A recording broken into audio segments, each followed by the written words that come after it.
expensive, even though we have one of the biggest natural gas reserves in the world? Why should we be having these challenges? Recently, the government has announced also that by the year 2026, which is just 1 year from now, that Nigeria will go back to producing, 2.6. That's like 1,000 increase. 2.6 million. Okay, that's like an extra million increase. Barrels of oil per day.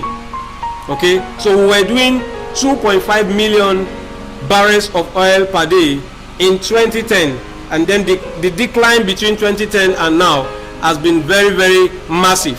Okay, so if we were doing 2.5 million barrels of oil, 3 million barrels of oil per day, what is the possibility that between now and the next 1 year that the government has announced that we were going to scale again to producing 2.6, now going above, a little above the 2.5 million barrels of oil we used to produce back in 2010? What is that possibility between now and 2026? It's just 1 year from now, which means the government has serious work to do. There's nothing impossible when leadership is effective. Okay, there's nothing impossible. All right, so my solution is this: entrepreneurs must innovate, okay, on alternative energy sources. And then while I was thinking, I thought to myself, it is possible right now that there are alternative like solar empowered cookers.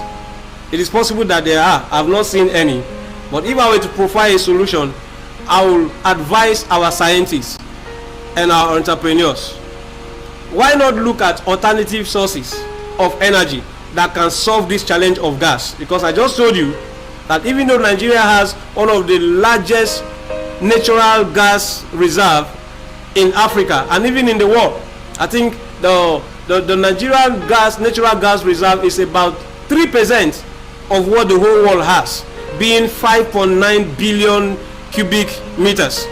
Okay, now if we have such potential and such reality, okay, it is real. We have it. We have one of the largest natural gas reserve, and we have one of the largest, not just in Africa, even in the world. I think we are second in gas reserve in Africa after Algeria, and we are second in oil reserve in Africa after Libya. That's if we are not at par with Libya. Why should we be having oil challenges and gas challenges? Okay, but trust me, the government will do something about this, and entrepreneurs will do something about this. So like I said, entrepreneurs must begin to innovate on alternative sources of survival. I want to challenge Nigerian scientists and Nigerian engineers. Can you create a solar powered cooker that will address the gas challenge? I just told you that by the year 2030, there's the prediction that demand will outweigh supply. Demand will be far more than supply because population is increasing. Okay, the Nigerian population is increasing, and like I told you also that by the year 2050, Nigerian population would have gone past 300 million, becoming the third most populated nation in the world after India and China. Now, by this time, there will be a serious challenge. If there will be a challenge in 2030, what will happen in 2050? So, can Nigerian scientists begin to look at solving these problems?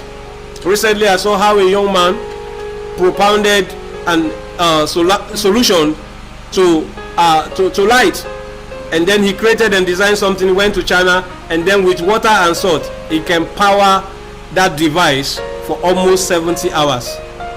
Nothing is impossible. Imagine me powering my house with light. And from what he said,